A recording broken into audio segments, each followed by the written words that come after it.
No olvides darle like y suscribirte a nuestro canal. Íbamos a viajar a Chile para un motivo muy especial, el cumpleaños número 80 de mi abuela. Era una fecha importante para toda la familia y queríamos llegar con tiempo, sin prisas ni contratiempos. Mi mamá y yo habíamos planeado el viaje como siempre lo hacíamos, comprando los pasajes en la misma empresa de autobuses que usábamos desde hacía años. Cuando llegamos a la terminal, la fila era larguísima. Avanzaba lento, demasiado lento para nuestros planes. Mirábamos el reloj a cada rato, calculando si aún así llegaríamos a tiempo. Yo estaba un poco impaciente, pero mi mamá estaba distinta, no nerviosa, no apurada, inquieta. De pronto me dijo que sentía un hueco en el estómago. No lo dijo como quien tiene hambre o está cansada. Lo dijo con una seriedad rara, casi incómoda. Me miró y me dijo que no quería viajar en ese autobús, que algo no le gustaba, que no se sentía bien con la idea de subir ahí. Intenté convencerla de que solo era el cansancio o los nervios por llegar tarde. Esa era nuestra empresa, la de siempre. Nunca nos había pasado nada, pero ella insistía. Decía que mientras más tiempo pasaba en esa fila, peor se sentía, como si algo la apretara por dentro. Finalmente, tomó una decisión que en ese momento pareció un simple cambio de planes. Salimos de la fila y nos fuimos a otra empresa. Compramos los pasajes ahí, sin pensarlo demasiado. El autobús salió un poco antes y se fue delante del otro. Subimos, nos acomodamos y seguimos con nuestra conversación, dejando atrás la incomodidad de la terminal. Durante el viaje no pasó nada extraño. Fue tranquilo, largo, como cualquier otro. Llegamos a Chile sin problemas y directo al festejo. La casa de mi abuela estaba llena, había risas, comida, abrazos. Nadie hablaba de accidentes ni tragedias. La vida seguía su curso. No nos enteramos de nada hasta después. Fue ya estando en Chile cuando alguien mencionó la noticia. Un autobús había volcado en la ruta. 11 personas habían muerto. Cuando empezaron a dar detalles, sentí un frío recorrerme el cuerpo. Era el autobús de la empresa donde habíamos estado haciendo fila. El mismo que pensábamos tomar, el que salió un poco detrás del nuestro. El accidente ocurrió en 2017. Nos miramos con mi mamá sin decir nada. No hizo falta. Ambas entendimos lo mismo al mismo tiempo. Si no hubiéramos cambiado de empresa, si ella no hubiera escuchado ese hueco en el estómago, si hubiéramos ignorado esa sensación sin nombre, no sé si fue intuición, premonición o simple suerte, pero desde ese día sé algo con total certeza. El cuerpo a veces sabe antes que la mente, y cuando esa sensación aparece, cuando algo dentro te dice no, ignorarla puede costar mucho más de lo que uno imagina. Esto me pasó cuando era adolescente, tendría unos 16 o 17 años. Éramos 4 en total, viajando de noche en una camioneta vieja, de esas de acero pesado, sin casi comodidades y mucho menos seguridad. Estábamos cansados, agotados de verdad. Era tarde, llevábamos horas despiertos y nadie estaba en las mejores condiciones para manejar, pero en ese momento no lo pensamos demasiado. La carretera era una de esas rutas secundarias, alejadas de todo. Un camino viejo, sin iluminación, sin casas visibles, sin señalización. Solo oscuridad absoluta en ambas direcciones. El tipo de oscuridad que parece tragarse el sonido. En algún punto el conductor perdió el control. Todo pasó en segundos. La camioneta se salió del camino y volcó. Sentí cómo el mundo giraba violentamente, cómo el metal crujía y el cuerpo era lanzado de un lado a otro. No llevábamos cinturones de seguridad. Ni siquiera estoy seguro de que esa camioneta los tuviera. Era otro tiempo, otra inconsciencia. Cuando todo se detuvo, hubo un silencio espeso. No recuerdo haber sentido dolor inmediato, solo una adrenalina brutal. Logré salir de la camioneta como pude, arrastrándome entre metal doblado y tierra. Entonces vi a la chica que iba conmigo. Estaba gravemente herida, sangraba mucho y apenas podía moverse. Los otros 2 chicos estaban golpeados, aturdidos pero conscientes. Estábamos completamente solos, no había luces, no se escuchaba un solo coche, no había señal de teléfono, nada. Solo nosotros, el camión destrozado y la noche cerrada. No pensé, simplemente corrí. Corrí sin rumbo claro, solo siguiendo la carretera. Corrí como nunca he vuelto a correr en mi vida. El miedo y la desesperación me empujaban. Sentía los pulmones arder, las piernas pesadas, pero no me detuve. No sé cuánto tiempo pasó, perdí la noción por completo. El cansancio se mezcló con una especie de trance. Después supe que corrí casi 5 millas. En algún momento, a lo lejos, vi una luz, una sola luz amarilla en medio de la nada. Una casa. Eso pensé. Me aferré a esa imagen como si fuera lo único que existía. Cuando llegué, golpeé la puerta con todas mis fuerzas. Estaba jadeando, apenas podía hablar. Después de unos segundos eternos, la puerta se abrió. Un hombre mayor estaba ahí. No parecía sorprendido, no parecía molesto porque alguien golpeara su puerta a esas horas. Me miró con calma como si ya supiera que yo iba a aparecer. Le expliqué, entrecortado, que habíamos tenido un accidente, que había personas heridas, que necesitábamos ayuda. No hizo preguntas innecesarias. Me hizo pasar solo un segundo, tomó las llaves y salimos directo a su camioneta. En el camino de regreso, yo seguía tratando de recuperar el aliento. Él manejaba con seguridad, sin apuro, como si conociera perfectamente ese tramo oscuro de carretera.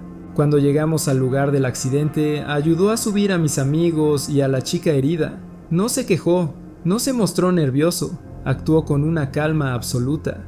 Volvimos a su casa y ahí vi a su esposa parada en el marco de la puerta, observándonos en silencio. No dijo nada, solo estaba ahí. Después nos llevó al hospital. Una vez que todos fueron atendidos, la policía fue notificada. Más tarde, cuando mis 2 amigos estuvieron estables, regresaron con los oficiales al lugar del accidente para reconstruir lo ocurrido. Los policías preguntaron quién nos había ayudado, quién había llegado con una camioneta y nos había llevado al hospital desde un lugar tan remoto.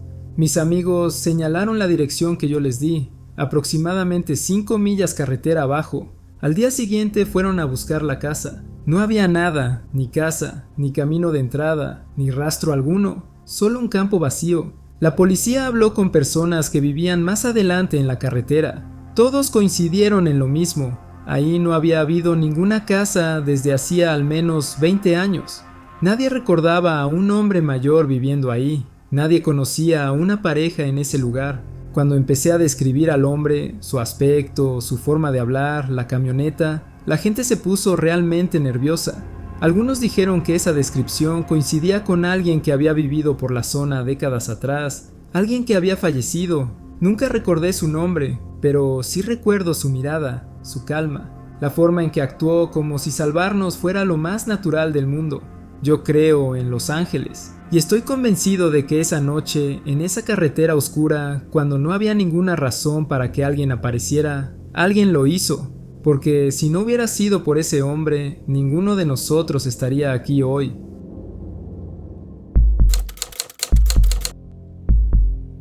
Esto me pasó una noche común, sin nada especial que anunciara que algo raro estaba a punto de ocurrir. Una amiga y yo habíamos quedado de encontrarnos con un grupo de amigos al otro lado de la ciudad.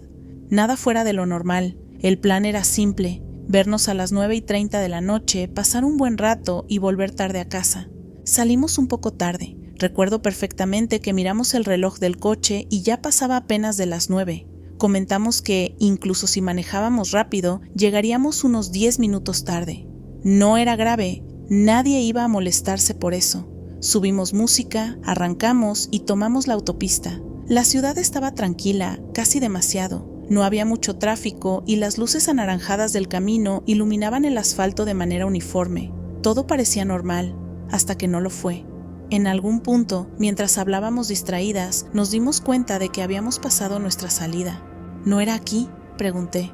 Sí, creo que sí, respondió mi amiga, confundida. Sin dramatizar, tomó la siguiente salida disponible para dar la vuelta y retomar el camino correcto. Nada extraño, en teoría, pero unos minutos después ocurrió otra vez. Oye, ¿no acabamos de pasar esa salida? No puede ser, dijo ella. No tendría sentido, y sin embargo, ahí estábamos. Habíamos vuelto a pasarnos la salida, pero esta vez no solo eso. Al continuar manejando, empezamos a reconocer cosas que no deberíamos estar viendo. Calles familiares, anuncios conocidos, una gasolinera que estaba cerca de su casa. El silencio se apoderó del coche. Finalmente, tomamos una rampa, y fue entonces cuando lo entendimos. Era la salida que llevaba de regreso a la casa de mi amiga. Las dos nos quedamos en shock. Como, no tiene sentido, susurró ella. Habíamos salido rumbo al otro lado de la ciudad. El trayecto completo tomaba al menos 40 minutos. y de alguna forma no solo no habíamos llegado, sino que habíamos vuelto al punto de partida. Empezamos a hablar nerviosas, riéndonos un poco, tratando de quitarle peso al asunto, diciendo que seguro nos habíamos distraído demasiado, que quizá dimos una vuelta enorme sin darnos cuenta. Comentamos lo tarde que íbamos a llegar ahora, seguramente ya serían casi las 10. Entonces miré el reloj del coche, eran apenas pasadas las 9 de la noche, no 9:40, no 9:50, apenas unos minutos después de la hora a la que habíamos salido. El ambiente dentro del coche cambió por completo. «Eso no puede estar bien», dije. «El reloj funciona», respondió ella. «Siempre funciona». Intentamos reconstruir mentalmente el trayecto. Recordábamos salir de su casa, recordábamos pasar la primera salida, recordábamos darnos cuenta de que algo iba mal, pero no recordábamos conducir durante casi una hora. No recordábamos calles, ni música, ni conversaciones. No había sensación de tiempo pasando. Era como si alguien hubiera arrancado un pedazo completo de la noche y lo hubiera borrado. Un vacío, un salto. Al final decidimos no ir a la reunión. Ninguna de las dos se sentía cómoda manejando más esa noche. Volvimos a entrar a la casa en silencio, todavía procesando lo ocurrido. No había miedo exactamente, pero sí una inquietud profunda, difícil de explicar. La sensación de que algo había pasado sin que nos permitieran recordarlo. Hasta el día de hoy, ninguna de las dos puede explicar cómo recorrimos casi 80 minutos de carretera en menos de 5, ni por qué no recordamos absolutamente nada de ese tiempo, ni por qué el coche estaba exactamente donde había empezado todo. Solo sabemos una cosa: el tiempo no siempre se comporta como debería, y a veces cuando crees que solo llegas tarde, en realidad no llegas a ningún lado.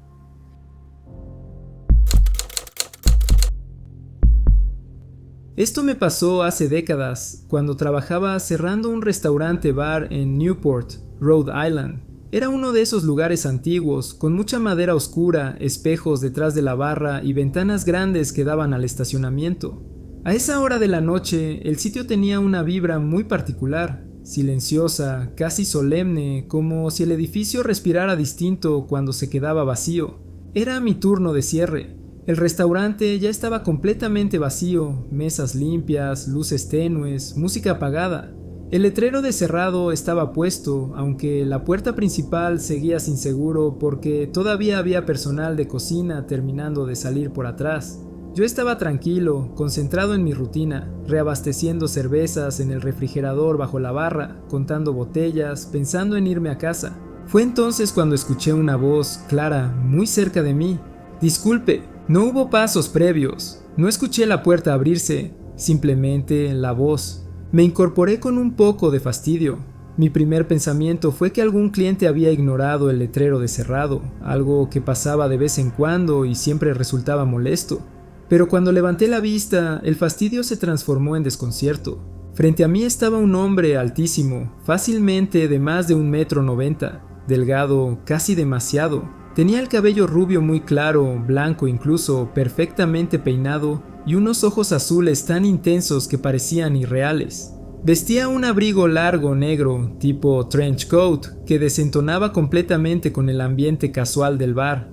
No parecía borracho, no parecía perdido, parecía colocado ahí.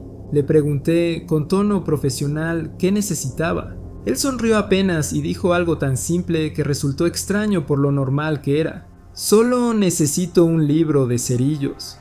Instintivamente bajé la mirada. En ese entonces todavía se podía fumar en los bares y justo frente a él, al alcance de su mano, había un cenicero con un libro de cerillos nuevo, intacto. Era imposible no verlo. Aún así, él no lo había tomado. Lo tomé yo y se lo entregué. Cuando sus dedos tocaron los míos, sentí un frío intenso. No un frío normal, sino uno seco, profundo, como si hubiera tocado metal que hubiera estado horas a la intemperie en invierno. Aún así, no retiré la mano de inmediato. Ninguno de los dos rompió el contacto visual. Fue en ese momento cuando me invadió una sensación muy difícil de explicar. No miedo, no incomodidad, algo más parecido a un déjà vu profundo, como si lo conociera desde siempre y al mismo tiempo supiera con certeza que nunca lo había visto antes. Sonreímos los dos, no intercambiamos más palabras. Yo rompí el silencio diciendo que necesitaba terminar de cerrar el bar. Él asintió levemente, como si entendiera perfectamente, como si no tuviera ninguna prisa. Me di la vuelta para seguir acomodando las cervezas. Entonces escuché un sonido extraño. No fueron pasos, fue más bien un arrastre suave, un roce, como tela moviéndose muy rápido sobre el suelo. Me giré de inmediato. El espacio donde él había estado, a menos de 2 metros de mí, estaba completamente vacío. No había forma de que hubiera salido sin que yo lo viera. El bar tenía ventanales por todos lados. Desde donde estaba podía ver claramente la puerta principal, el estacionamiento, la calle. No había ningún coche arrancando, ninguna sombra alejándose, ninguna puerta cerrándose, nada. Para llegar a la salida habría tenido que caminar al menos 25 pasos y no había escuchado absolutamente nada. Simplemente ya no estaba. Me quedé ahí, inmóvil, con una mezcla de confusión y una calma extraña. No sentí miedo, eso fue lo más inquietante. Cualquier otra persona habría salido corriendo, pero yo no. Me sentía sereno, como si lo ocurrido fuera, de algún modo, natural. Cuando conté la historia a mis amigos, dijeron que seguramente había visto un fantasma.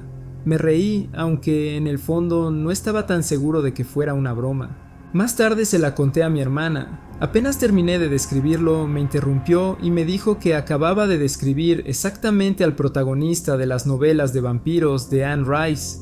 La comparación me dejó helado. Nunca sentí que estuviera en peligro. Nunca sentí algo maligno, solo esa familiaridad inexplicable y la forma imposible en que desapareció. A día de hoy no sé quién o qué fue ese hombre. Pero nunca volví a cerrar ese bar sin mirar de reojo el reflejo en los espejos, esperando quizá volver a cruzar miradas con alguien que parecía no pertenecer del todo a este mundo. Todo esto pasó hace unos 4 meses y todavía hoy, cuando lo recuerdo, siento esa misma incomodidad en el estómago que no sabría explicar del todo. Ese día iba con prisa y decidí parar por un café en un Tim Hortons al que casi nunca voy. Normalmente uso el autoservicio, pero cuando llegué vi que la fila del drive-thru era absurda, larguísima, así que estacioné y entré. Desde el primer segundo me pareció raro. El lugar estaba completamente vacío. No había nadie esperando, nadie ordenando, solo 2 hombres sentados en una mesa de la esquina, ambos de unos 50 o 60 años. En cuanto crucé la puerta, los 2 levantaron la vista al mismo tiempo y se me quedaron mirando fijamente. No fue una mirada rápida ni curiosa, fue directa, intensa. Pensé, bueno, viejos raros, nada nuevo, y traté de ignorarlos. Me formé para pedir mi café, saqué el teléfono y me puse a revisar mensajes, intentando no prestar atención. Mientras esperaba, uno de los hombres se levantó de la mesa y caminó hacia mí. No dijo nada al principio, solo se paró demasiado cerca. Di un pequeño paso al costado y le dije de manera educada, «Oh, perdón, ¿estoy en tu camino?» Él sonrió un poco nervioso y dijo, «No, perdón yo, ¿puedo mostrarte algo?» Eso fue mi primera alerta real. Le respondí con cautela, «Depende, ¿qué cosa?» Sin decir mucho más, sacó su teléfono y me lo mostró. Era su protector de pantalla. En ese momento sentí como si el aire se me hubiera ido del pecho. La imagen era de una chica, idéntica a mí. No parecida, idéntica, mismo tipo de rostro, mismos ojos, misma sonrisa, incluso el mismo ángulo de la foto. Si alguien hubiera puesto esa imagen al lado de una mía, cualquiera habría dicho que éramos gemelas. Me quedé mirándola en silencio y él dijo, «Es mi hija». Traté de reír aunque sentía la piel erizarse. «¡Wow! Sí que nos parecemos mucho». Él asintió, visiblemente emocionado. «Cuando entraste, pensé que estaba viendo un fantasma», le pregunté su nombre, más por nervios que por curiosidad. «¿Cómo se llama?» «Jade», respondió. Ahí fue cuando sentí ese clic extraño en la cabeza, porque Jade era el nombre que yo había querido tener toda mi infancia. Literalmente, de niña le decía a mis amigos que me llamaba Jade. Todos mis usuarios en videojuegos llevaban ese nombre. En los juegos de hacer como si, siempre era Jade. Era una obsesión infantil, sí, pero escuchar ese nombre en ese contexto me dejó helada. Solo sonreí y dije, «Es un nombre muy bonito». Él empezó a contarme que su hija estaba en Hong Kong. Yo comenté algo ligero, como que debía ser increíble viajar hasta allá, y entonces su tono cambió por completo. Me contó una historia larguísima sobre cómo ella había sido estafada. cómo la convencieron de llevar un paquete a China, cómo la arrestaron en Hong Kong y su vida se vino abajo. Mientras hablaba, yo sentía que el mundo se torcía un poco más, porque esa historia yo ya la conocía. 3 años antes, algo prácticamente idéntico le había pasado a una mujer de un pueblo a unas 4 horas del mío, a alguien que mi familia conocía vagamente. No era una historia común, no era algo que escuchas todos los días. Lo miré directo a los ojos y le dije, sin poder evitarlo: «Perdón, pero dime la verdad, ¿me estás jodiendo ahora mismo?». Él se sorprendió. «No, te lo juro por la Biblia, no quiero incomodarte, es solo que me cuesta no hablar de esto». En ese punto, mi cabeza empezó a trabajar en automático. Yo trabajo dentro del sistema judicial, con personas con enfermedades mentales, con adicciones. Estoy acostumbrada a detectar señales, incoherencia, paranoia, intoxicación. Nada. Este hombre estaba completamente lúcido. Entonces pensé que quizá intentaba robarme. Revisé mentalmente mis bolsillos. Todo seguía ahí. El otro hombre, su amigo, estaba a unos 5 metros, observando en silencio. Y entonces vino la frase que terminó de romperme. «Mi hija quería trabajar en fuerzas del orden», dijo. «Estudió exactamente lo mismo que tú». Sentí un escalofrío recorrerme la espalda. Yo no tengo pinta de mi profesión. No llevo nada que lo indique. No había forma de que lo supiera. En ese momento anunciaron mi café. Él dio un paso atrás, como si entendiera que ya había dicho demasiado. «No te quito más tiempo», me dijo y me extendió la mano. «Soy Gary». Le di la mano, todavía en shock. Sus manos estaban tibias, normales, nada fuera de lo común, y aún así, todo lo era. «Y él es Cameron», dijo señalando al otro hombre, «pero le decimos Taco Man. Cuando toma, le encanta hacer tacos para todos». Ahí supe que necesitaba irme. Mi exnovio, con quien estuve años, tenía exactamente ese apodo por exactamente la misma razón. Salí del local casi temblando. Ellos me sostuvieron la puerta con una sonrisa amable. Desde afuera los vi subirse a una camioneta moderna, bonita, y alejarse como cualquier persona normal. Me quedé ahí un momento, mirando cómo desaparecían, preguntándome qué acababa de pasar. Nunca me había sentido tan observada, tan reflejada, tan fuera de lugar en mi propia vida. No sé quiénes eran, no sé si fue una coincidencia imposible, un cruce de realidades, o algo que simplemente no estoy destinada a entender. Solo sé que desde ese día, cada vez que escucho el nombre Haid, siento que alguien, en algún lugar, vivió la vida que pudo haber sido la mía.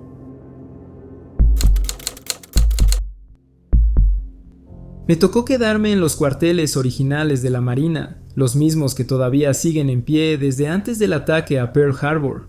No eran instalaciones modernas ni remodeladas para verse bonitas. Al contrario, todo ahí parecía detenido en el tiempo. Los pasillos largos, las paredes gruesas, la pintura desgastada. Había algo pesado en el ambiente, como si el lugar no hubiera olvidado lo que pasó ahí hace décadas. Desde el primer día supe que no me sentía del todo cómodo. No era miedo exactamente, más bien una sensación constante de estar invadiendo un espacio que no quería ser habitado. Por las noches, el silencio era tan absoluto que cualquier pequeño ruido se amplificaba. Pasos lejanos, crujidos en el techo, golpes secos que no sabía si venían de otra habitación o de dentro de las paredes.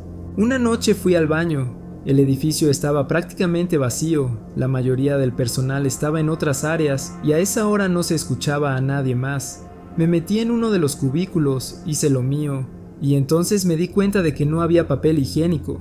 Revisé alrededor, estiré la mano, miré por debajo del separador, nada. El baño estaba completamente desocupado. Suspiré con frustración y pensé en levantarme para ir a otro cubículo, cuando de pronto pasó algo que todavía hoy me cuesta explicar. Desde arriba del cubículo, un rollo de papel cayó de golpe, como si alguien lo hubiera lanzado por encima del separador directamente hacia mí. Me quedé congelado. Le dije en voz alta algo como «¡Gracias!», esperando escuchar una risa o algún comentario.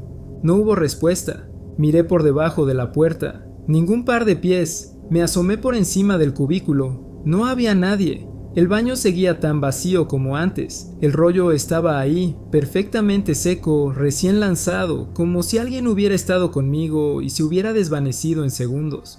Me fui de ahí lo más rápido posible, tratando de convencerme de que quizá alguien había entrado y salido sin que lo notara. Pero en el fondo sabía que eso no tenía sentido. El lugar estaba en silencio total. El segundo incidente fue mucho peor. Estaba de guardia caminando por una de las áreas comunes del cuartel. Recuerdo que todo estaba normal, el mismo olor a humedad, la luz tenue, el eco de mis pasos, y entonces, sin ninguna advertencia, todo se volvió negro. No fue como desmayarme lentamente, no hubo mareo ni confusión previa, fue como si alguien hubiera apagado el mundo. Lo siguiente que recuerdo es despertar tirado en el suelo, sobre la alfombra. Me dolía la cabeza y me sentía completamente desorientado. Tardé unos segundos en entender dónde estaba. Lo primero que noté fue algo muy extraño. Todo a mi alrededor estaba empapado. El piso, las paredes cercanas, incluso parte del techo mostraban marcas de agua, como si hubiera pasado una tormenta dentro del edificio. Pero yo estaba completamente seco. Mi uniforme, mi cabello, mis botas, nada tenía una sola gota. Cuando logré levantarme, me llevaron con otros compañeros. Ahí fue cuando me dijeron algo que me heló la sangre. Había estado desaparecido por más de una hora. Nadie sabía dónde me había metido. Me buscaron por el cuartel, revisaron zonas cercanas, pensaron que me había ido a otro edificio. Yo no recordaba absolutamente nada. Para mí, solo habían pasado unos segundos entre estar de guardia y despertar en el suelo. No hubo explicación oficial. No encontraron fugas de agua, no hubo reportes de lluvia ni de rociadores activados. Simplemente quedó registrado como un incidente más. Después de eso, empecé a prestar más atención al lugar, a los silencios raros, a la sensación de ser observado, a esos momentos en los que el cuartel parecía respirar, como si no estuviera completamente vacío aunque no hubiera nadie alrededor. Desde entonces estoy convencido de una cosa. Los cuarteles antiguos no son solo edificios, son contenedores de recuerdos, de miedo, de momentos que nunca se fueron del todo, y algunos, como esos viejos barracones de Pearl Harbor, todavía interactúan con los vivos de formas que nadie quiere admitir, porque hay lugares donde el pasado no descansa, y a veces decide responderte cuando menos lo esperas. Querida familia de Encuentros Tenebrosos, en este camino lleno de preguntas sin respuesta y horizontes que se expanden más allá de lo visible, ustedes han sido nuestra brújula y compañía. gracias por caminar junto a nosotros, por compartir su curiosidad, sus historias y por recordarnos que lo inexplicable también puede unir corazones. Hoy en esta Navidad queremos desearles paz, esperanza y momentos de luz junto a sus seres queridos. A quienes nos acompañan aquí y a quienes ya partieron, les enviamos un abrazo que trasciende dimensiones, porque sabemos que el amor nunca se pierde, solo se transforma. Que estas fiestas nos recuerden que más allá del universo y los enigmas, lo más valioso es la conexión que compartimos y la certeza de que seguimos explorándolo juntos. Les deseamos una muy feliz Navidad. Con gratitud y afecto, Mónica Radames.